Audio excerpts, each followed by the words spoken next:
संवाद विद्यार्थी मित्रांशी डॉक्टर हरेकुमार यांनी लिहिलेल्या पुस्तकाचं क्रमशः वाचन करीत आहे. ज्या व्यक्तीला आयुष्यात आपलं ध्येय पूर्ण करायचं आहे अशा प्रत्येक व्यक्तीसाठी उपयुक्त असं हे पुस्तक. दिवस 17वा, श्रद्धा बाळगा. मुलांनो, काल आपण काय शिकलो? नुसते परीक्षेत मार्क्स पाडून उपयोग नाही, रोहिणीने सांगितले. बरोबर. आता सांगा, परीक्षा म्हटले की तुम्हाला भीती वाटते की आनंद? बाप रे, परीक्षा म्हटले की पोटात भीतीचा गोळा सुटतो. विजयने झटक्यात बोलून टाकले. सगळी मुले हसू लागली. सरही त्यात सामील झाले. त्यांनी मुलांना खळखळून हसू दिले. साहजिक आहे, परीक्षा म्हटलं की अभ्यास, पास नापास, मार्क्स या सगळ्या गोष्टी आल्याच. पण पाठीमागे मी आपला संधीबद्दल बोललो होतो तेव्हा आठवतं का? हो. तसेच परीक्षा ही सुद्धा स्वतःला सिद्ध करण्याची एक संधीच आहे, हे कधीही विसरू नका बाळांनो. स्वतःची ओळख पटवून देण्यासाठी हे एक चांगले माध्यम आहे. आणि भारतासारख्या प्रचंड लोकसंख्या असलेल्या देशामध्ये परीक्षेला पर्याय नाही, म्हणून परीक्षा आपल्याला द्यावीच लागेल. पण आज मला तुम्हाला वेगळाच मुद्दा सांगायचा आहे. त्यासाठी मला अगोदर सांगा, परीक्षेसाठी घराबाहेर पडताना तुम्ही काय करता? आई वडिलांच्या पाया पडतो. श्रीकांत. देवाच्याही पाया पडतो की? मनोज. का पाया पडता? सरांचा प्रश्न.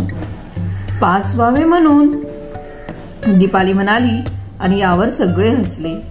मग अभ्यास न करता फक्त पाया पडूनच परीक्षेला जाऊया, चालेल का? तसं कसं सर? अभ्यास केल्याशिवाय आम्ही पास कसे होणार? दिलीपने अभ्यासाचे महत्व सांगितले. बरोबर आहे दिलीप तुझे म्हणणे. मग पाया पडायचे राहू द्या का? पण सर, ही अंधश्रद्धा झाली. केशवने कुठेतरी अंधश्रद्धेविषयी ऐकले होते, त्या आधारावर त्याने आपले मत मांडले. मुले थोडीशी गोंधळली पण विचार करू लागली. सरांनी याच स्थितीचा फायदा घेत मुलांना समजून सांगण्यासाठी सुरुवात केली. मुलांनो, अंधश्रद्धा कशाला म्हणायचे? तर जी गोष्ट शास्त्रीय निकषावर टिकत नाही आणि अशास्त्रीय संबंध दाखवून परिणाम सांगितला जातो आणि त्यावर जेव्हा विश्वास ठेवला जातो वारंवार अपेक्षित परिणामासाठी, तीच अशास्त्रीय कृती पुन्हा पुन्हा केली जाते, त्यालाच अंधश्रद्धा म्हणले जाते. उदाहरणार्थ, देवावर बहुतेकांची श्रद्धा असते, पण देवच माझं सगळं काही करेल म्हणून जर काम न करता देवाच्या भजनी लागणे ही अंधश्रद्धा होय. साखर कारखाना परिसरामध्ये मोठ्या प्रमाणात ऊसाची लागवड व्हावी, धरणे तलाव पूर्ण भरावे, चांगला पाऊस पडावा यासाठी कारखान्याच्या चेअरमननी पंढरीच्या पांडुरंगाला साकडे घातले होते. काय आहे विज्ञान या पाठीमागे? काहीच नाही सर, अनुराधा रागाने म्हणाली. हे काहीच नाही. देवावरील अंधश्रद्धेचे आणखी काही किस्से ऐकले तर तुम्हाला आश्चर्य वाटेल. सांगा सांगा सर, पोरांचा गलका झाला. ठीक आहे, आपण साधक बाधक विचारही करूया. तुम्हाला माहित आहे, सुरती सोमनाथाचं मंदिर मोहम्मदाच्या 17 वेळा लुटले, कारण दुसऱ्या वेळी लुटेपर्यंत पुन्हा तेवढी संपत्ती तिथे साठत होती.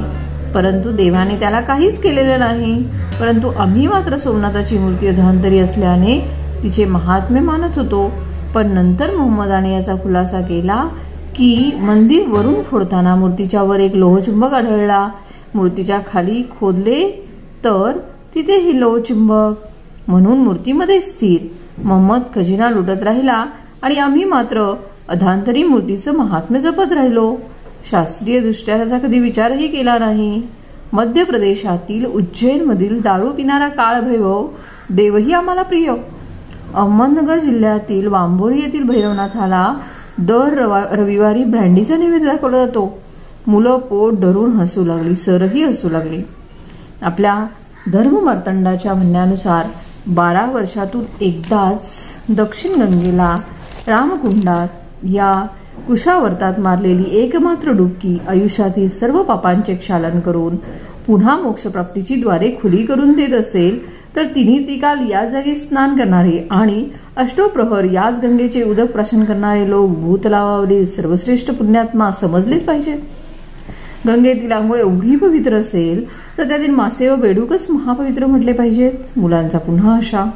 मुलांनो, तुमच्या माहितीसाठी सांगतो, पुत्र व्हावा म्हणून पुत्रकामेष्टी यज्ञ होतात. 2 ते 9 मे या काळामध्ये दक्षिणेत झालेल्या एका यज्ञाला 5,000 रुपये भरून 1100 जोडपी बसली होती. 5,000 जोडप्यांनी अर्ज केला होता. अशी जर मुलं होतील तर मग गाडगे महाराजांनी जे सांगितलं की यज्ञे जरी पुत्र होती तरी का करावा लागे पती, हे काय चुकीचे होते काय? चेटू भानामती तर आपल्या डोक्यातून अजूनही गेलेलं नाही. गेल्या काही शतकामध्ये मनोविकास झालेल्या माणसांच्या आणि विशेष करून बायकांच्या शरीरात चेटकानं प्रवेश केलेला असल्याचे मानून त्यांनाच चांडाळ आणि चेटकीन ठरवून मारलं जायचं. या भानगडीत एकंदरीत 2 लाख लोक मारले गेले असतील असा अंदाज आहे. काही अंधश्रद्धा हे चुकीचं आहे हे कळत असताना सुद्धा माणसं त्यालाच बळी पडतात. आपणही त्यातलेच. आई वडिलांच्या व देवांच्या पाया पडल्याने पास होता येते यावर विश्वास ठेवणे व अभ्यास न करता फक्त पाया पडून पास होण्याची वाट पाहणे ही झाली अंधश्रद्धा. आपण तसे करतो का? नाही सर, आम्ही अभ्यास करतो की. जवळजवळ सगळीच मुले म्हणाली. छान, परंतु अभ्यास करून पास होता येते हे सत्य स्वीकारून आई वडिलांच्या पाया न पडता ही परीक्षेला जाणारे तुम्हाला कसे वाटते? हे पण काही बरोबर वाटत नाही सर. सदानंदने पटकन प्रतिक्रिया दिली. पहा, पाया पडण्याने काहीही होणार नाही हे माहीत असून सुद्धा आपण पाया पडतो याला श्रद्धा म्हणतात. श्रद्धा ही आत्मविश्वासाची सर्वश्रेष्ठ अवस्था होय. कल्पनाशक्तीच्या पलीकडचा आत्मविश्वास म्हणजे श्रद्धा होय. हा मानवी देह, ही सृष्टी, हे ऋतुचक्र पाहिल्यावर याच्या निर्मात्यावर विश्वास ठेवणे ही श्रद्धा आहे. रवींद्रनाथ पिंगे म्हणतात, निसर्गात काठोकाठ भरलेली ही दिगंत शक्ती आणि ठिसूळ बरगड्यांच्या कपाटामध्ये कुलूप बंद करून ठेवलेले आपले बेडकी एवढे चिमुकले हृदय यांच्या तोंडकोल सांभाळते. दिशादिशांच्या कोपऱ्यात प्रबळ शक्तीची ही वीज कोण खेळवते? कोणत्या हेतूने? इवल्याशा बीजामधून प्रचंड वृक्ष उभा राहावा त्याप्रमाणे सौंदर्यानुभूतीच्या इवल्याशा क्षणातून चिंतनाचा हा विशाल वृक्ष उभा राहतो. विज्ञानालाही इथं नतमस्तक व्हावं लागतो. निर्मात्याचे उपकार मान्य करावे लागतात आणि शहानिशा करायची नसते, तीच श्रद्धा होय. मला नाही कळालं सर, मयुरीने तक्रारीचा सुरात म्हटले. हे पहा, आपण कोणाला तरी मानतो. कुटुंबामध्ये आपण आई वडिलांना मानतो. आपले आयुष्य घडवण्यामध्ये त्यांचा केवढा मोठा वाटा असतो. त्यासाठी त्यांनी घेतलेले कष्ट आपण पाहिलेले असतात. त्यामुळे नकळत त्यांच्याबद्दल आपल्या मनामध्ये आदर निर्माण होतो. ती आपली श्रद्धासाने म्हणतात. आणि मग काय व्हायचे असेल ते होऊ देत, पण आई वडिलांच्या पाया पडल्याशिवाय दिवसाच्या कामाला सुरुवात करायची नाही किंवा महत्वाच्या कामासाठी बाहेर पडताना त्यांचे दर्शन घेऊनच बाहेर पडायचे. याला श्रद्धा म्हणतात. देवाच्या पाया पडणे हेही असेच असते. आणि नाहीच पाया पडलो तर काय फरक पडतो? कोपऱ्यातून विक्रमचा आवाज आला आणि सगळेजण त्याच्यावर तुटून पडले. त्याला अगदी वेड्यात काढले, पण सरांनी मध्यस्थी केली. विक्रम म्हणतो त्यातही फार काही चूक नाही. कशासाठी पाया पडायचे? आई वडील म्हणजे तरी कोण? पुरुष आणि स्त्री. देव म्हणजे तरी कोण? एक दगड. असं कसं सर? आम्हाला नाही हे पटत. सुनंदा जरा रागातच म्हणाली. पटत नाही कारण आपल्या श्रद्धा त्यांच्याशी निगडीत असतात. ती एक जीवनशक्ती आहे असे प्रसिद्ध लेखक टॉल्स्टॉयनेही म्हटले आहे. थोरा मोठ्यांचे आशीर्वाद आपल्या मनाला उभारी देतात. मन प्रसन्न राहते आणि संकटाशी आपण मुकाबला करू शकतो. जेव्हा कोणीतरी आपल्याला आधाराला येत नाही तेव्हा ही शक्ती आपल्याला आधार वाटते.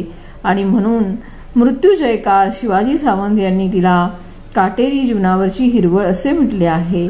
आणि म्हणून तिला पूर्णपणे नाकारणे ही मात्र अंधश्रद्धा होईल. कशावरच श्रद्धा नसणे म्हणजे अश्रद्धा. ती सगळ्यात वाईट. घरात देवदेवतेचे फोटो कशाला द्या फेकून, थोरा मोठ्यांचे फोटो कशाला द्या फेकून, कशाला प्रार्थना म्हणायची, सिनेमातली गाणी म्हणा, पैसे कमवा, खा प्या, मजा करा, बस. यापेक्षा जीवनात दुसरे काहीच महत्वाचे नाही. ही मनोवृत्ती अतिशय घातक आहे. यापेक्षा अंधश्रद्धा प्रवडली असे मी म्हणेन. बोरिस पास्तरनाक आपल्या डॉक्टर जिवागो या कादंबरीमध्ये म्हणतात, खरी मुक्ती ही वृक्ष चौकटीच्या निष्ठा ठेवण्यात नसून ती मोडून टाकण्यातच असते. सर,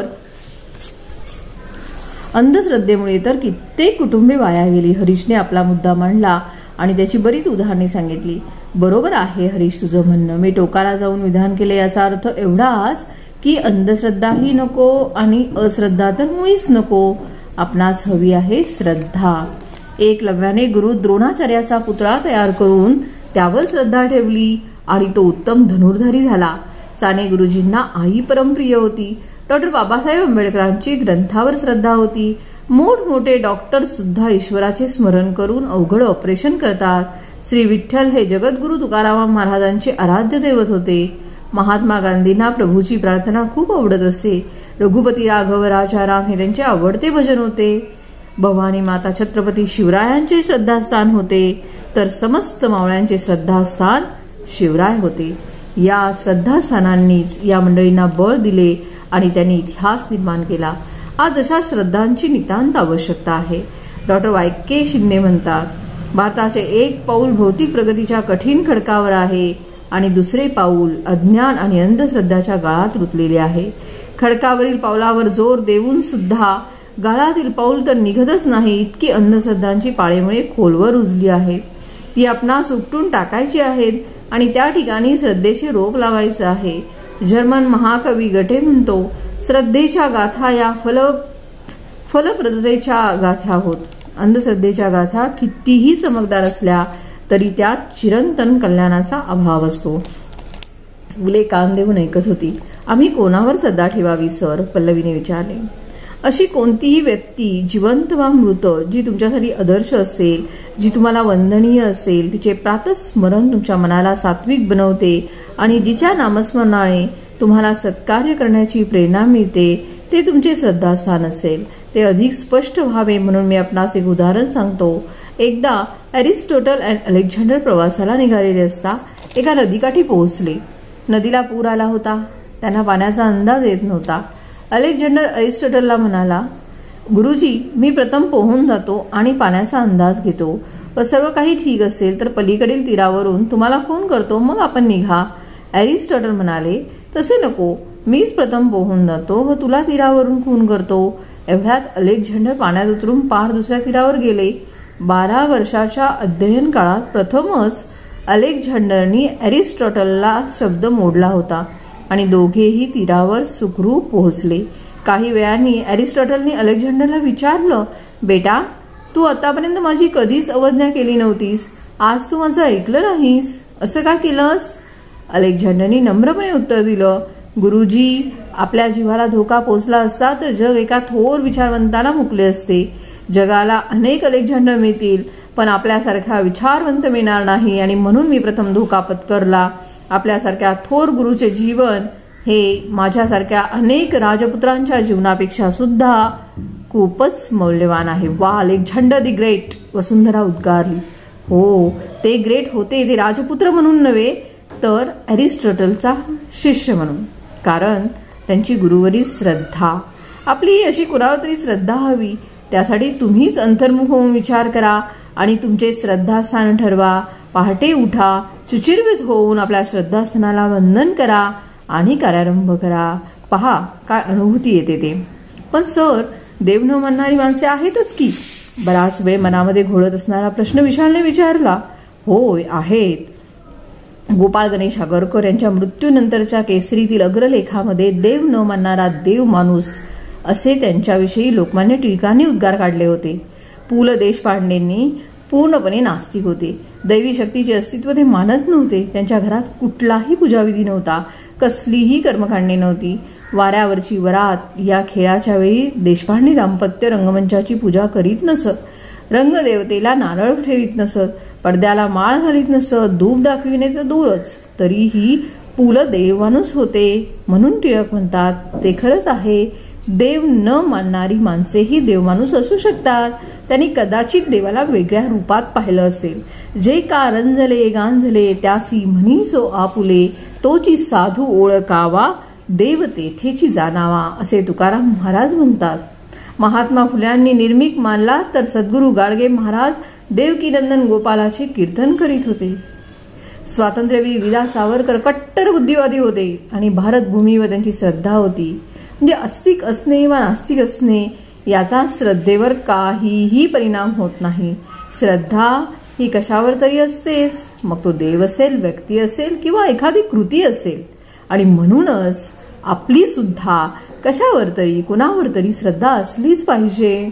अन्यथा श्रद्धेविना आपली जीवन नौका कुठेतरी भरकटत जाईल. सर, माणसं आपल्यावर संकट आली की आपोआप देवाकडे वळतात. त्यामध्ये त्यांचं काय चुकलं? विश्वासाने गोंधळून विचारलं. विश्वास. आयुष्य म्हटले की संकटे येणारच, पण जर देवावर श्रद्धा असेल तर ती संकटांची व कष्टाची तीव्रता कमी वाटते, किंबहुना या गोष्टी सुखावह सुद्धा करू शकते. नीला सत्यनारायण या किती संकटातून गेल्या तरी त्या म्हणतात, देव जेव्हा आपल्याला अडचणी देतो ना, तेव्हा त्या अडचणींसोबत बांधून आपल्यासाठी काही भेटही पाठवितो.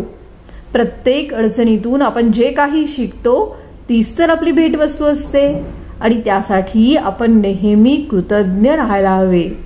आणखी एक गोष्ट मुद्दाम तुम्हाला सांगतो मुलांनो, श्रद्धास्थान पारखून घ्यावे लागते. अलीकडे शाळा महाविद्यालयातील विद्यार्थ्यांना क्रिकेटपटू, नटनट्याही श्रद्धास्थानी वाटतात. हॉस्टेलमध्ये प्रत्येक खोलीत त्यांची छायाचित्रे, सकाळी उठल्याबरोबर त्यांचंच दर्शन. त्यासाठी टीव्ही सुरू करायचा, जेवतानाही टीव्ही पाहतच झोपायचे. गावागावातून, शहरातून अलीकडे काही राजकारणी मंडळीचे पोस्टर झळकताना दिसतात. त्यांच्या हितचिंतकांचे व शुभेच्छुकांचे फोटोही लावलेले दिसतात. या मंडळीचे त्या पोस्टरमधील ते राजकारणी म्हणजे दादा, भाऊ, बाबा ही जरूर श्रद्धास्थानेच. त्यात लिहिलेलेही असते, तुमच्यासाठी काय पण, कोणासाठी आपले जीवन. मग कुठली श्रद्धा आणि कुठले आदर्श? पाश्चात्य देशात नेमके हेच घडताना दिसत आहे आणि दुर्दैवाने आपण त्यांचेच अनुकरण करतो आहोत. आपल्यासाठी कष्ट उपसणारे आपले आई वडील आपल्याला दिसत नाहीत, की विद्यादान करणारे गुरु आपल्याला दिसत नाहीत. ना पूजा, ना प्रार्थना, आळस आणि मनोरंजनातच सगळा दिवस घालवायचा. असे जीवन व्यर्थच नाही का? म्हणून आपले जीवन सार्थकी लावण्यासाठी श्रद्धा बाळगा. श्रद्धा आणि ती श्रद्धा डोळस हवी. शेवटी आपणास साने गुरुजी काय उपदेश करतात ते सांगतो. ते म्हणतात, विज्ञान वाचून ज्ञान निरुपयोगी आहे व ज्ञानाशिवाय, अद्वैताशिवाय, श्रद्धेशिवाय विज्ञान बेसूर आहे.